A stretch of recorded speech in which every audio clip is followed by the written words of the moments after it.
Hello students, तो आज के स्टूडियो में हम डिस्कशन करेंगे इंडियन फाइनेंशियल सिस्टम, भारतीय नाणा व्यवस्था। आज हम इस सब्जेक्ट का कंप्लीट डिस्कशन करने वाले हैं। तो इस सब्जेक्ट की प्रिपरेशन स्टार्ट करने से पहले आज का वीडियो प्लीज एंड तक जरूर देखिएगा।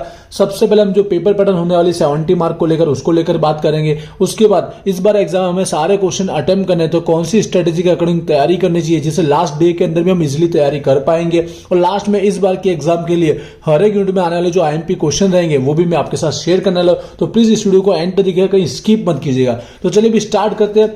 तो सबसे पहले पेपर पैटर्न की बात कर लेते हैं। तो अब हमारा पेपर 70 मार्क का एंड 2.5 आवर का होने वाला है। तो अब हमारे पेपर में 5 क्वेश्चन आने वाले। वैसे तो 4 क्वेश्चन होने चाहिए थे, क्योंकि 5 जो क्वेश्चन है वो हर एक क्वेश्चन में जो बी होता है उसको निकाल के अलग से बना दिया गया है। ठीक है, तो समझेंगे। तो पहले मार्किंग की बात करूंगा तो हर एक यूनिट के इक्वल मार्क रखे गए, मतलब 14 के अकॉर्डिंग एक एक यूनिट टोटल कंप्लीट कवर कर लिया जाएगा। और क्वेश्चन 5 जो रहेगा वो भी 14 का ही रहेगा। इसमें क्या आएगा हर एक यूनिट में से वो भी मैं आपको समझाऊंगा इस सब्जेक्ट के अंदर। तो पहले मैं हर एक यूनिट के अंदर कितने मार्क का किस तरह से पूछा जा सकता है पहले वो समझ लेते हैं, क्योंकि हमको यूनिवर्सिटी की ओर से 3 तरह के ऑप्शन दिए गए मार्किंग को लेकर। जैसे कि फर्स्ट ऑप्शन बताया गया कि 14 के ऑप्शन में 14 पूछकर वो कवर कर सकता है, या तो 14 के ऑप्शन में 2 7 पूछकर, या तो 2 ऊपर भी 7 और नीचे भी 2 7, इस तरह से पूछकर वो एक एक यूनिट या एक एक क्वेश्चन को कवर कर सकता है। तो यहां पर हमारे इस सब्जेक्ट में क्या हो सकता है, देखिए जैसे मैंने क्या कहा है कि प्रीवियस जो 2019 में हुआ करती थी एग्जाम, 14 के ऑप्शन में 7 हुआ ही करते थे। और अभी भी जब आपने एग्जाम दिए कोरोना में तो 10 मार्क के एग्जाम की तरह से इस सब्जेक्ट में पूछा गया। तो उसके अकॉर्डिंग देखा जाए तो हमको लगता है ये ऑप्शन के अकॉर्डिंग हमारे एग्जाम में पूछा जा सकता है कि एक 14 का देखने को मिले और उसके ऑप्शन में 2 7 का। तो तैयारी इस तरह से करेंगे कि 7 भी हमको लिखना चाहिए तो हमको आ जाएगा, और 14 में भी आपको हमको अटेम्प्ट करना तो वो भी हमको आ जाएगा। तो ये क्वेश्चन फॉर्मेट मुझे लगता है कि आपके इस सब्जेक्ट में हो सकता है। ज्यादातर चांस इसी मार्किंग के कि 14 मार्क का एक पूछ ले और ऑप्शन में 7 के 2। जो नहीं कि हर एक यूनिट में यही हो, कई यूनिट में ऐसा हो सकता है किसी एक में 7 के ऊपर भी 2 मिले और नीचे भी 7 के 2 मिले। ठीक है, पर मोस्ट ऑफ प्रोबेबिलिटी इसी की है। बट हम तैयारी ऐसे करेंगे कि मार्किंग कैसे भी हम इजीली उसको अटेम्प्ट कर पाएंगे। तो लास्ट टाइम वीडियो देखना, स्ट्रेटेजी में आपको बताने वाला जिससे आपको पता चलेगा कि ऑप्शन होने की वजह से हम क्या बेनिफिट ले सकते हैं। तो ऊपर के 4 क्वेश्चन का मार्किंग क्लियर हो चुका होगा। अब मैं डायरेक्ट पहले क्वेश्चन 5 को डिटेल में डिस्कस कर लेता हूं, उसके बाद एक एक यूनिट का हम डिटेल में डिस्कशन करेंगे। क्वेश्चन 5 में हमको 2 से 3 ऑप्शन बताया गया। एक तो हमें बताया गया MCQ पूछा जाए, या तो फिर उसने बताया गया 1 लाइनर जो क्वेश्चन होते वो पूछे जाएंगे, या तो फिर फिल द ब्लैंक पूछा जाएगा। लेकिन इस सब्जेक्ट में क्या होगा, देखिए इस सब्जेक्ट में मुझे जो लगता है 99% 1 लाइनर क्वेश्चन होंगे, मतलब एक दो वाक्य में आपको आंसर लिखने होंगे, वैसे होने वाले हैं।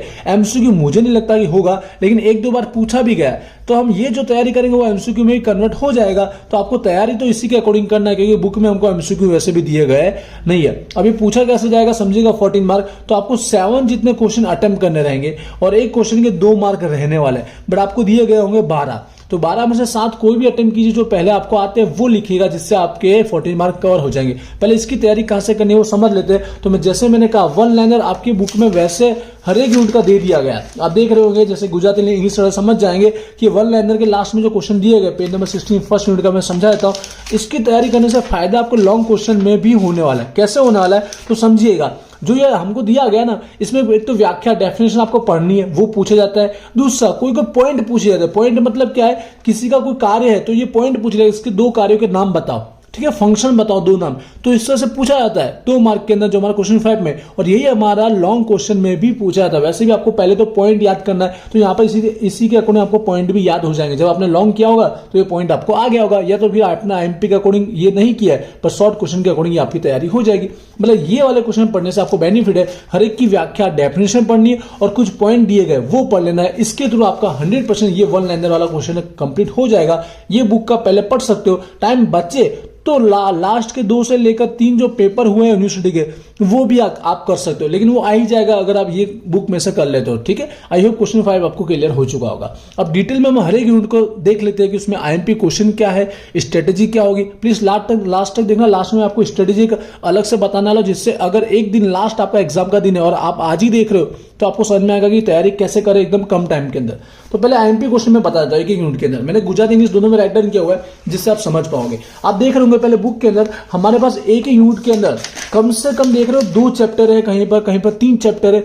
तो यहां पर 2 या 3 जो क्वेश्चन एग्जाम में आएंगे तो बहुत मुश्किल होता है, क्योंकि यहाँ पे क्वेश्चन की मात्रा बहुत है। क्वेश्चन इजी बहुत है, सारे क्वेश्चन पॉइंट वाले हैं। अगर 2 ही चैप्टर हो तो बहुत इजीली आप पूरी अच्छे से पढ़ सकते हो, इतना इजी पॉइंट है, पढ़ने में भी इंटरेस्टिंग है, आपके नॉलेज के काम में भी लगेगी, ऐसे टॉपिक है कॉमर्स वालों के लिए। लेकिन यहाँ पे संख्या क्वेश्चन की बहुत ज्यादा है, तो आईएमपी समझना मैंने दिया जरूर है, मैंने पॉइंट वाइज आईएमपी दिया, आपको पॉइंट समझना है। जैसे यूनिट 1 के अंदर हमारे पास 2 चैप्टर है, तो फर्स्ट जो चैप्टर का जो मुद्दा है, जो टॉपिक है, वो हमारा भारतीय नाणक की व्यवस्था, इंडियन फाइनेंशियल सिस्टम का जो टॉपिक है, उसके जो क्वेश्चन बनते हैं वो मैंने लिखे हुए, ठीक है। पॉइंट समझिएगा, मैंने ये आपको समझो 1 2 3 4 क्वेश्चन आपकी बुक में होंगे, लेकिन ये पॉइंट इंपॉर्टेंट है। मतलब इस टॉपिक का आपको फर्स्ट पॉइंट व्यवस्थात्रीय माड़खू, मतलब ऑर्गेनाइजेशनल स्ट्रक्चर आपको रेडी करना। वीडियो लॉन्ग होगा लेकिन डिटेल में आपको समझाऊंगा, जिससे आपको स्टडी करने में फायदा रहेगा। सेकंड, इसके जो मुख्य घटक है, ठीक है, मेजर कंपोनेंट वो पढ़ना है। फिर उसके कार्य, फंक्शन इस टॉपिक का पढ़ लेना, भूमिका, रोल इस टॉपिक का पढ़ लेना। चारों 4 पॉइंट आगे पीछे हो सकते हैं, लेकिन इसी चैप्टर में आपको मिल जाएंगे। सेकंड जो हमारा है, जो यहाँ पर संस्था है, जैसे कि यहाँ 3 है, एक तो रिजर्व बैंक, सेबी और IRD है, ठीक है। तो तीनों के क्या करना, आपको इसका उद्देश्य कार्य पढ़ लेना, इसका फंक्शन और फंक्शन मतलब कार्य पढ़ लेना। ये मैंने टॉपिक लिख दिया, आई होप समझ पा रहे होंगे। हो सके तो एक बार इसका स्क्रीनशॉट ले सकते हो, या तो अपने बुक के अंदर रख कर उस पर टिक कर लीजिए। लास्ट में देखना, आपको स्ट्रेटेजी बताने वाला, क्योंकि ऐसे तो फाइनल हमको एग्जाम में ऑप्शन दिए गए होंगे, तो हो सके तो इनमें से कोई एक भी किया जा सकता है। लास्ट में बताऊंगा, समझिएगा। आगे बढ़ते, ये कम से कम है, इतना भी पढ़ लोगे तो आपका काम वैसे तो हो ही जाएगा। यूनिट नंबर 2 जहां पर 3 चैप्टर है। पहला जो मनी मार्केट, नाणा बाजार, उसका क्या क्या पढ़ना है आपको, लक्षण पढ़ लेना है, फिर हेतु पढ़ लेना और उसके कार्य पढ़ लेना, इंग्लिश में लिखा समझ गए होंगे। दूसरा हमारा कैपिटल बाजार है, कैपिटल मार्केट है, ठीक है, मूडी बाजार, तो दोनों के है। तो फर्स्ट वाले में से क्या वही पढ़ना, लक्षण, कार्य और इतिहास, इतिहास भी पढ़िएगा, ठीक है, पॉइंट लिखा है। और इसमें आने वाले जो शेयर है, दोनों हकना शेयर है ना bonus share, right share and bonus share, इसका कौन सा टॉपिक पढ़ना है, तो गाइडलाइन दी गई, दोनों की इंडिविजुअल अलग अलग गाइडलाइन, 2 क्वेश्चन बनते हैं और एक तफावत, 3 क्वेश्चन, समझ गए। 3 क्वेश्चन हुआ है, 4, ये 5, ये 6, 7 क्वेश्चन की संख्या ज्यादा है, लेकिन टॉपिक इंपॉर्टेंट है, क्योंकि एग्जाम में डायरेक्ट में कार्य का एमपी दे दूं, लेकिन एग्जाम में इतिहास पूछ लिया, तो ये टॉपिक के रिगार्डिंग कौन सा पढ़ना चाहिए वो मैंने लिखा है, समझ गया आप। यहीं पर जो थर्ड चैप्टर है, उसके अंदर आपको ये जामीनगिरी का जो टॉपिक दिया गया, लिस्टिंग ऑफ सिक्योरिटी, उसका फायदा, एडवांटेज पढ़ लेना, और लास्ट में इन दोनों के बीच का डिफरेंस।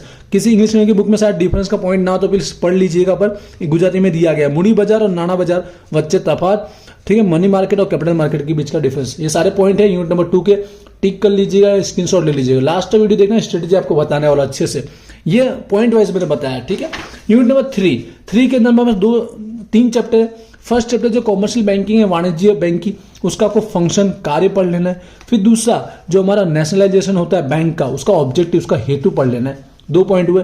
दूसरा जो चैप्टर, उसमें एक और पॉइंट इन्वॉल्व है, लेकिन बीमा इंश्योरेंस के रिगार्डिंग मैंने बताया, ये दोनों जो इंश्योरेंस है, उस दोनों के टाइप्स और दोनों के बीच का डिफरेंस, ये आपको पढ़ लेना है। फिर म्यूचुअल फंड के अंदर एक ही टॉपिक है, फायदा, मर्यादा, एडवांटेज, डिसएडवांटेज, आपको पढ़ लेना है। स्क्रीनशॉट ले लीजिए या फिर टिक कर लीजिए, ठीक है। वीडियो लॉन्ग रहेगा लेकिन आपके लिए बहुत इंपॉर्टेंट रहने वाला है।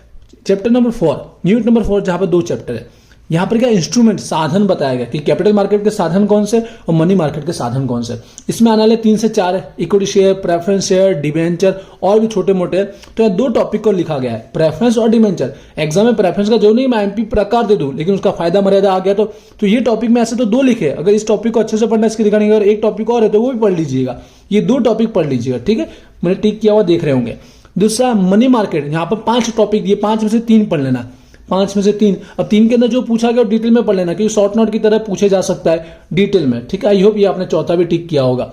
अब ध्यान से समझिएगा स्ट्रेटेजी क्या है, ये मैंने आईएमपी क्वेश्चन दिए, अगर आपके 10-15 दिन है तो स्टार्ट कर लीजिए अभी से, ठीक है। लेकिन अब ये वीडियो आप लास्ट एग्जाम के दिन देख रहे हैं, आज आप पढ़ रहे हो, कल एग्जाम है, तो इसके अंदर भी कुछ बांध छोड़ क्या कर सकते हो, ध्यान से समझना, ठीक है। रिस्क रहेगा लेकिन समझ सकते हो कि टाइम ही नहीं आपके पास। अब ये 2 है, जैसे मैंने कहा, एक 14 का रहेगा तो दूसरा 7-7 का रहेगा, या तो फिर जैसे मैंने कहा 7-7 या 7-7, तो आपको क्या है, ऑप्शन में तो है ही 2, तो होगा जरूर कि इसका भी आएगा और इसका भी आएगा, लेकिन आप एग्जाम के लास्ट दिन तो ऐसा करना कि इन दोनों में से कोई एक ही कर लो, इन दोनों में से कोई एक ही कर लो, चॉइस आपकी, जो आपको इजी लगता है वो पढ़ लो। सारे पॉइंट वाले ही क्वेश्चन है, कोई इजी है कोई हार्ड है ही नहीं, सारे इजी ही है, तो आपकी मर्जी जो पढ़ लो। पर अगर आप एक ही पढ़ रहे हो तो जो मैंने एमपी दिए वो तो पढ़ ही लेना अच्छे से, और 1-2 ऊपर के जो बाकी बचे उसको हल्का सा पढ़ के जाना, जिससे आपको कोई रिस्क नहीं रहेगा। तो कहीं ना कहीं आपको ऊपर का 14 मिल जाएगा, या तो नीचे 2 7-7 रहे, इसका तो एक होगा ही, बाय चांस दोनों भी हो सकते हैं, ठीक है। क्योंकि ऑप्शन में अगर वो चैप्टर आया जो आपने पढ़ा, तो दूसरा 7-7 फर्स्ट वाले का भी हो सकता है, ये रिस्क है, बस इसी की बात कर रहा हूं मैं, ठीक है। फर्स्ट में समझ गए, फोर्थ में भी आप ऐसा कर सकते हो। कहां पर ऐसा कर सकते हो, फोर्थ में भी, या तो ऊपर के जो साधन है, क्योंकि एग्जाम में डायरेक्ट नाम ना देकर ऐसे बोल दिया जा सकता है कि कोई भी 2 साधन को एक्सप्लेन कीजिए अपनी मर्जी से, या डायरेक्ट क्वेश्चन बना के पूछ सकता है। इसी तरह यहाँ पे भी कि कोई भी दो को समझा दीजिए या नाम लिखा होगा कि इसको समझाओ। आई मीन दोनों में से भी आप ऑप्शन में निकाल सकते हो, चाहे कोई एक चैप्टर अच्छे से करके जा सकते हो। आईएमपी दिया उसको थोड़ा डिटेल में पढ़ना, बाकी अगर बच जाता है तो एक दो हल्का ऊपर से देख सकते हो। लास्ट दिन है तो समझ गए होंगे, रेगुलर पढ़ रहे तो हो सके तो अच्छे से पढ़ लेना, लास्ट दिन वाले ज्यादा इसको प्रीफर कीजिएगा। और यहाँ पर 2 और 3 में क्या कर सकते हैं, यहाँ पे 2 के अंदर 3 चैप्टर है, 3 में से एक नंबर 2 वाला चैप्टर अच्छे से पढ़ लीजिए। नंबर 2 वाले के अंदर समझिएगा ये जो शेयर की बात की और मूडी बाजार कैपिटल बाजार की जो बात की वो तो पढ़ना है, साथ में जो डिफरेंस है यहाँ गुजराती में यूनिट 3 में दिया गया, प्रकरण 3 में दिया गया, डिफरेंस पढ़ लेना, ठीक है। डिफरेंस इन दोनों बाजार के बीच का डिफरेंस तफावत पढ़ लेना। यूनिट नंबर 2 की बात की, यूनिट नंबर 3 में 3 है, 3 में से म्यूचुअल फंड पढ़ लेना। म्यूचुअल फंड के जो आईएमपी बताया वो तो है, साथ में जो बच जाता है ऊपर से हल्का देख के चले जाना, या फिर आपको इससे ज्यादा इजी सेकंड लगता है तो सेकंड पढ़ लेना। क्लियर? आई होप किसके अकॉर्डिंग बात करो। अगर लास्ट दिन है, अब टाइम नहीं है, इतने क्वेश्चन नहीं पढ़ सकते हो तो ऑप्शन में जो चैप्टर निकलते चाहो तो एक चैप्टर पे ज्यादा फोकस कर सकते हो, पर रिस्क रहेगा क्योंकि जो नहीं, अगर 14 में आया तो काम हो जाएगा, लेकिन 7 में एक हुआ तो 7 में वो दूसरे चैप्टर का भी हो सकता है। आई होप आपको स्ट्रेटेजी दिखानी समझ में आ चुका होगा। जो आईएमपी क्वेश्चन दिए ये इनफ है, अगर पढ़ भी लोगे तो आपका काम वैसे तो मोस्ट ऑफ हो ही जाएगा, फिर ऑप्शन होने की वजह से आपको मिलेगा, गारंटेड है। ठीक है, इस वीडियो को शेयर कीजिएगा, कोई क्वेरी हो तो कमेंट कीजिएगा, कुछ बाकी रह गया डिस्कशन करना तो उसकी रिगार्डिंग आप मुझे कमेंट कर सकते हो। मिलते हैं नेक्स्ट वीडियो में, wish you all the best, thank you.